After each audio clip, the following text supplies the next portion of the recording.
Okay, we are starting on the very bottom line of Daf Ayin Vav, just to get a little running start. Moshe is from that first stage, and as he is drawn out from the water, that is from that first earlier stage, that creation level of Toyu, and then transported into this world. This is why he says, "V'nachnu ma, what are we? Why should you be complaining to us? Because v'nachnu ma, what am I? I have no relationship with this physical world." But he is drawn out from the water, as it means that it is drawn forward from that which was hidden in that basket. And therefore, he has the capacity to bring the asev, the grass, the nourishment from the 288 divine sparks that fell from that previous world where there was just total chaos, overwhelming godliness, too much godliness that that world couldn't tolerate. And it should be brought into this world and can nourish us. And this is all for the sake of the Jewish people. Even though they are called Ivri, they're from the other side of the river. That is the river that came out from Eden to water the garden, and that is to water the Gan 53, the numerical value of Gan, which it represents the 53 parshas of the Torah. What does it mean then to be from the other side of the river? That is the level of makif that is higher than any progressive or orderly sense of godliness. Like the earth itself, which is round, there is no innate top or bottom. Some live on top and some live on bottom, but we wouldn't say that those people who will live on the bottom are walking on their heads, obviously, because there is no innate natural beginning or end. This is what is referred to in the spiritual concept of circles, that when you have a direct light, it's able to penetrate, just like a line has a definitive beginning and end, and it manifests itself in that particular, whereas a circle has no innate beginning and end, and therefore it's representative of a level of godliness that does not differentiate within the world. And since we are on the level of Ivri from the other side, therefore it is drawn out within us this characteristic called the nourishing grass, the asev, that even though it comes from the loftiest of levels, or specifically because it comes from such a lofty level, it is able to be manifest down here into the most ordinary. And that's why the angels sing songs in order to draw down that which is innately separated, kadosh. It's from a loftier level because the Jewish people are even higher than the malachim. They are merely the characteristic of Hashem's spoken word, which is only an external expression of a level of awareness that we describe as Yetzirah. And the malachim come from Bria. And that is the Yetzirah form of Bria, remembering that Bria is a greater level of awareness, a higher world as we describe it. That what they think is what they say, and therefore a neshama can be manifest in a physical body, unlike angels that cannot come down into this physical body. Even though if it is manifest at times in a physical body, it always is aware of its divine origin. Nevertheless, when it is invested in the body, it is called the quality of Yaakov, which is lower than the malachim, because there's two qualities, Yaakov and Yisrael. And this is the level of Asiya that does not exist with the malachim, because Asiya, this world of action, is not like the world of speech, where one can invest their thoughts into their speech. When they speak, they are speaking about what they are thinking of, which is not necessarily the case with behavior and activity, which can be what we call absent-minded. That is, that thought and speech are comparable to the worlds of the awareness level of Bria. That is, that Hashem created. We don't know what it is. It's more abstract, it's more intense, it's more infinite. And Dibur is like Yetzirah, we start to fine-tune it. These are manners of expression from whence the neshama is dispatched. And the bodies, they come from a level of Atzilus, like the capacity to see that is expressed through the eye. And therefore, in the level of holiness, up and down are all the same, because the Jewish people are higher and they're lower than the angels. The angels are in between, again, depending on our perspective. And that's why they say 3 times, Kadosh, holy, holy, holy. Why 3 times? Because it represents Hashem as Shakai, Hashem as Adni, Hashem as Avaya. That is, Kel is the 31 levels, Lamed Aleph, Aleph Lamed, that are expressed through the 500 threads, and all of them are in through the 3 cavities within the brain, within the skull. And all of this is the quality of Moshe that penetrates from the intellect to sustain and nurture and shape the midas. And this is why when Hashem calls to Moshe at the sneh, at the burning bush, he says, Moshe, Moshe, without interruption. In contrast to when God calls Avram, it says Avram, pause Avram, because there are different levels of Avram. There's the Avram level of awareness in Bria, the Avram level in the awareness of Atzilus, and so on, where Avram refers to himself as dust and ash and so on. However, Moshe in the level of Atzilus and Moshe in the level of Bria are all absolutely the same, because it is the essence, and therefore the essence penetrates from top to bottom without distinction. This concludes the right-hand column on Daf Ayin Hey Amid Beis. Now there's a couple of one-paragraph ideas. On the right-hand column, it quotes the pasuk from the parsha that says, 6 years he shall work, referring to the Hebrew slave. And we explained that work is illustrated by the most profound form of transformative work, which is the working of leather, taking that gruff animal skin and turning it into the soft leather that we make shoes from. That is, the idea of washing and whitening for the 6 years represents the 6 different stages through which we are able to perfect it. Like Avram was filled with his days, the 6 days of the week, or the days of David, that this is the merit. And seemingly, this is tied into Torah and mitzvahs. What does it have to do that we've described the days as the garments of expression? But as the pasuk says, his soul is tied up with the bond of life, that just like we have to be tied up together, like it's tied up together with that which causes it, so too, through the garment, although the garments act like somewhat of a mask and prevent the full expression, but it is also what allows us to see the clarity that wouldn't be able to be observed or comprehended were there not this costume of expression. Now, Torah mitzvahs, the way they are, above the bright light that has to become manifest and has to come from a level that is beyond time, within time, and therefore time, days, are considered one of the methods through which Hashem is manifest. However, it should not stay down here, but there has to be the ibud oiris. We have to work with it like working with leather, requires the cleansing and so forth. And that is effectuated through Moshe Rabbeinu, the trusted shepherd, who nurtures and nourishes the flock, washing them and so forth. That is through davening, which is when we add the love and fear, become like wings that uplift the body of the davening. The very bottom paragraph, it says, and in the 7th year you should go free. Free meaning without mitzvahs, because there is such an opinion that in the time of Mashiach, there won't be mitzvahs. But that's not the halachic opinion. Nevertheless, it is acknowledged that the mitzvahs will be different, because there will be karbanos, but not like the karbanos we have now. There'll be elevations higher and higher. So it will be the mitzvahs, but the mitzvahs will be of a different fabric. And this is what it means. ואלה המשפטים, these are the laws. That is just like that initial law. That is the initial progress that is placed before us within our very essence, into the very essence of our character, which is the quality of Moshe Rabbeinu that takes the conceptual and penetrates the character to give it the divine quality that is specifically available to us post the giving of the Torah.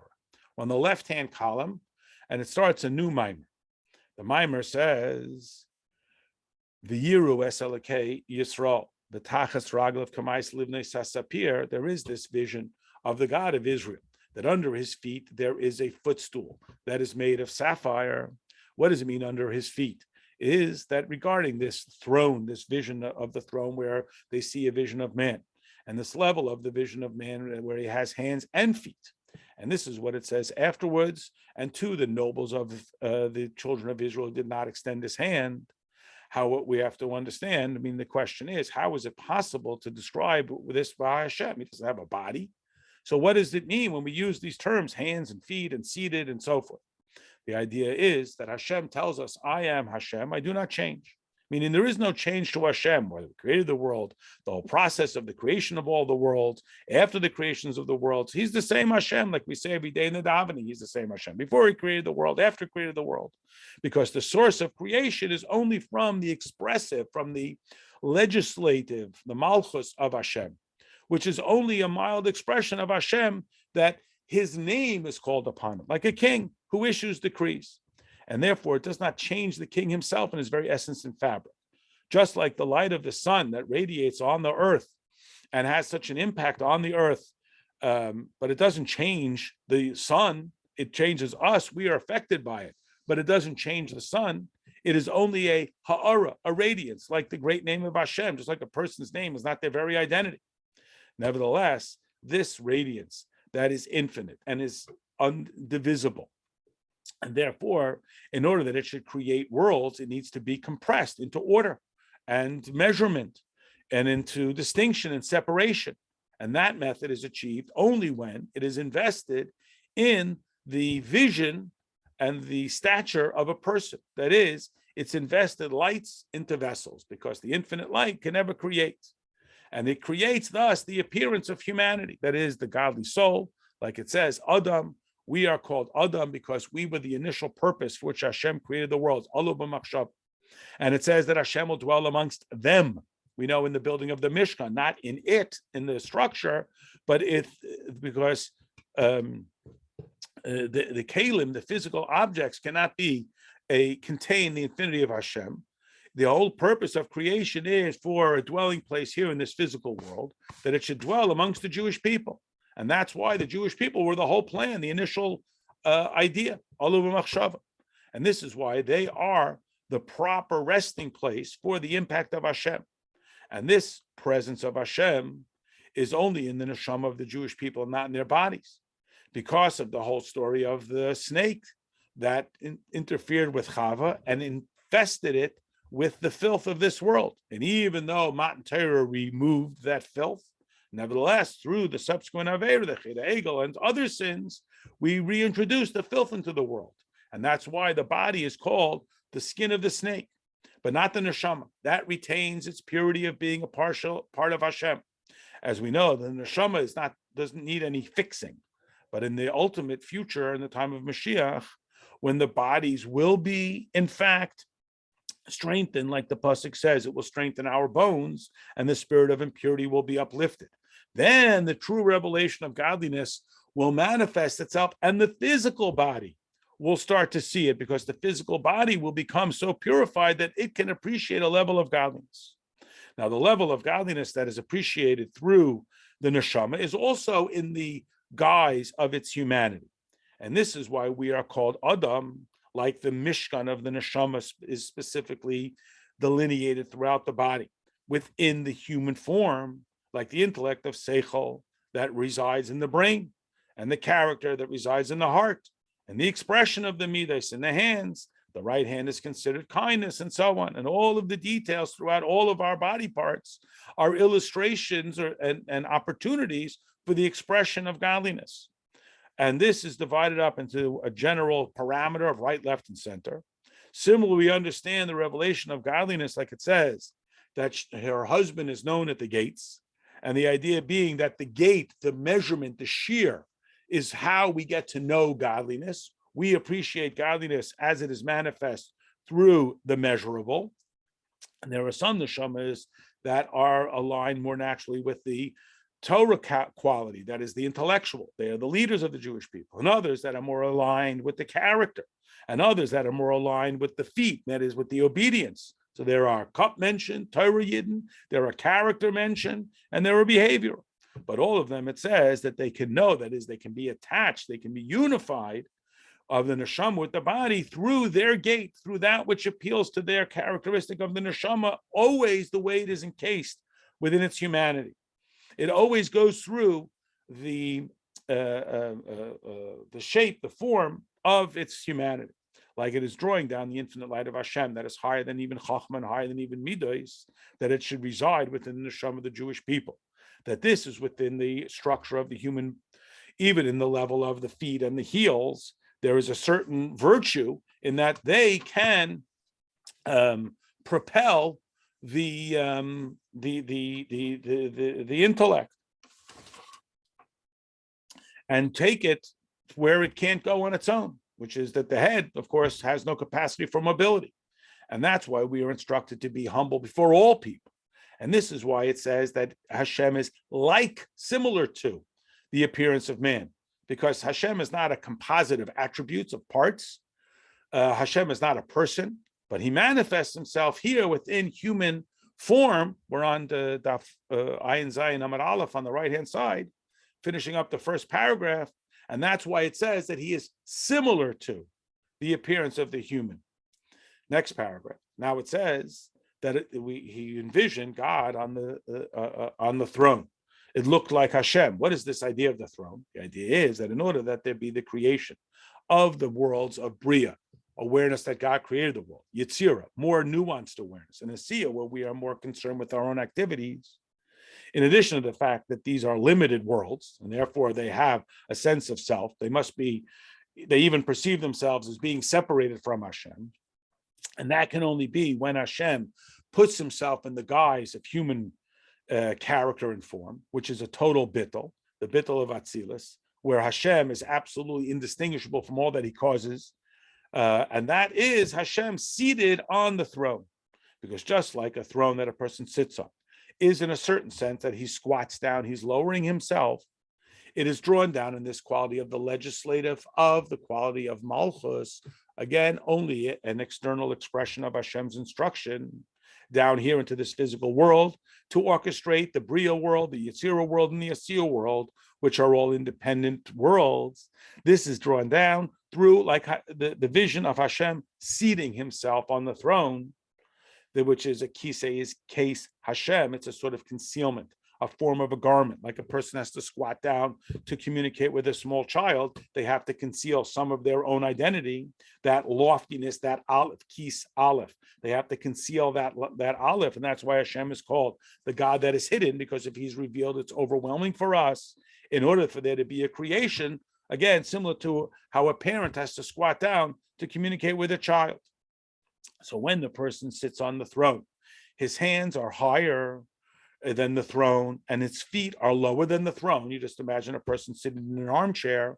So too, following this metaphor to the next level, when Hashem squats down on this to create the world, that's the image of sitting down, it is only from a shallow level of the feet that actually touches the world, not the hand. Next paragraph, we further explain this idea, that it's explained above that Hashem is like the image of a man, that is the neshama, and that is they are called children to Hashem, like a child is this lap of his father, which again is only an expression of it, like Moshe Rabbeinu says that there are 600,000 feet of the people, that just like the foot is completely subservient to the intellect, wherever the head wants to go, the feet follow, so too the general neshama has this level of bittul ingrained within it naturally, that it is an absolute innate love of Hashem, that it comes in the packaging of every neshama without any explanation. He loves Hashem simply because he comes from Hashem, not because he likes it, simply because he is a part of Hashem, like a child is a part of his father.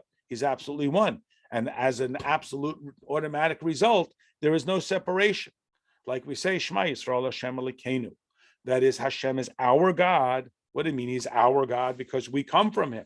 That is, even if we are like the child who's only a very faint representation of the Father, and he comes from only, quote, the lowest expression of the Father, but he is rooted in the essence of the Father all the way up to the Mayach. It's all absolutely one. And this is why we say Havaya Lekenu Mamish. That is, it's manifest down here into this its own identity, where it may be distant like the foot. Nevertheless, it's still rooted in the essence of the Father, and therefore there is a bittul that exists within him, even when he's manifest in this world. And this is why we say every morning in the davening that the neshama that you have given me is pure. You created it, and we ask the question, well, how can we say it's pure before we even mention that you created it? And why do we say three phrases? You created it, you formed it, you blew it into my nostrils. The idea being that purity is a reference to the way it is down here and the way it is in its essence up in Shemayim, that it's absolutely pure. When it's brought down into this world, and the source of the neshama comes from that loftiest level, and that's why we emphasize that it's pure. It's drawn down from the most intense level of godliness. Like our sages say that we should know from whence we come, from the level of ayin, mi ayin ba'asa, which is an absolute unity with the divinity of Hashem. And this is what it means, Havaya Lekenu Mamish, and this is that clarity, that it has no self-identity. It's not seen as something separate, but then it's manifest out into the worlds of Bria, Yetzira, and even into Asiya. And that's the three terms. You created it, you formed it, gave it nuance, and you entrusted it to us by blowing it into our nostrils. You're giving it into us, but it's that same origin, neshama, that comes from that level that is called purity. And that's the same neshama that is compressed into our physical world.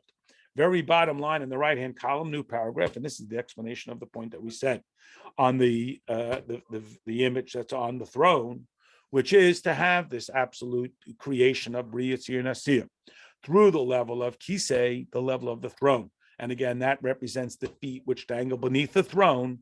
That is the neshama, the way it is manifest down here into this physical world through the investiture of divine light into and manifest to and contoured to the recipient, even the shallowest levels, where they only can recognize that God created the world. They recognize some of the nuance, become more concerned with the artistic characteristic of the world and even the behavior, and still recognizing that it comes from that Torah level, that original level that is beyond even the throne, this level of creation.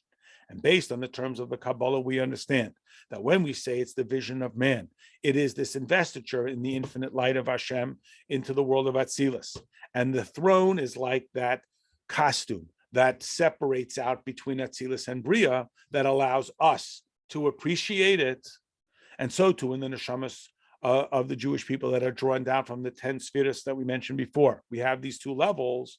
One is the level of the mazel that remains outside of this world. And the second is the way in which it's invested in this world. And that second way, which is invested in the world, is similar to the image of the king seated on the throne and the feet dangling onto the world. That's the quality of God, of the divinity of the royalty that is invested to us. What do we know about the king? The simple legislative acts of the king. And this is also called the two qualities of the Jewish people, Yisrael and Yaakov. Yisrael is the quality called Lirosh, and Yaakov is the Yud that is invested even into the foot. The left-hand side, the new paragraph, now Moshe Rabbeinu said that there were 600,000 feet of the people, that he is within them.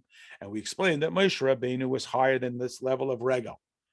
And that is even after his neshama came into this world, it still retained that quality. The idea being, like our sages say, that the Avos had total surrender to Hashem, like a chariot to its rider. And they were the Merkava, to the arms of the world, of Ram to Chesed, the right arm, Yitzchak, to Gevurah, the left arm, and so on. And the arms of the person are comparable, again, back to the image of the throne, where the arms are on the armrest of the throne, unlike the feet which dangle beneath the throne. And the idea that's explained above, that kisei is the garment, again, that costume that conceals the light in order for there to be creation. The more overwhelming the presence of the parent, the less the child has identity. The more overwhelming the presence of Hashem, the less we can have any sense of identity. And the feet, which again, in that image of the king seated on the throne, the feet are beneath the throne. That's what's drawn down here. But the hands, again, on that armrest of the throne are higher than the throne. That's a level that's higher than being invested in this physical world. That's the Tahira, that's that pure level that has not yet been invested within this world. It's higher than this world. And that's the level of the Avos and Moshe Rabbeinu, that they are totally subsumed with the infinity of Hashem, not just with the legislative instructions of Hashem. That's that constant awareness that is not sullied by being brought into this physical world. And through this, it draws down this level of godliness. What does this mean? That we see, for example, down here, that a person's hands are more expressive, like their artistic characteristic is more expressed in their hand than in their feet, and that their hands are more closely related with their core character and their identity, more so than the feet, that even though the feet are also, of course, subservient to the head, and wherever the head wants, the feet will take them there, but it's not as effortless like it is in the instruction of the seichel, that the feet will automatically follow suit. And that's why the fine motor skills are in the fingers, because they are more aligned with the seichel and do not require as much training. Like we see the difference between the capacity of a person to manipulate their hand in contrast to the capacity of the person to manipulate their feet, such as in dancing and so on, that when a person is in simcha, immediately his hands begin to clap and to express this characteristic. That is, that his hands automatically manifest his character clapping and so forth, whereas the feet require a greater effort to manifest his celebration. That doesn't happen as effortlessly unless there will be a direct instruction from the intellect to the feet. Similarly, the other movements of the hands happen more automatically from the intellect through the skills of the hands, which is not so evident and so effortless with the feet. And this is a clear evidence that the hands have a greater alignment with the seichel, even more than that which is drawn down from the thoughts of the seichel. They do not have their own independence, and the analogy being understood from the difference between the virtue of the Avos and Moshe Rabbeinu, who are totally surrendered to Hashem, as if they have no independent identity, and they are never interrupted from their absolute unity with Hashem, even for a moment, and that's why they are considered the arms of Hashem. And again, the image being that the arms sit above the throne on the armrests, as is explained in reference to earlier tzaddikim who come from Atzilus in Igeres HaKodesh and Tanya, and that is a greater alignment with the infinity of Hashem, with the intellect, than the feet which dangle below the throne. Other tzaddikim who are not at this level don't have this absolute alignment with Hashem. They can arouse it, they can experience it, but they are more like the feet who are subservient to the instructions of the head. But there is a little bit of a disconnect between them. It's not as effortless, and it does require this more deliberate choice made from the intellect to the feet. And this is the drawing down that is necessary when we have to stimulate the intellect. And that's why Moshe Rabbeinu says, we go now to Amud Beis, just the top line, regarding his generation, even though they were the generation that witnessed godliness, they saw all the miracles, but they were still described as a generation that were like the feet, unlike he himself, who was not like the feet, but rather was like the arms, as we will explain.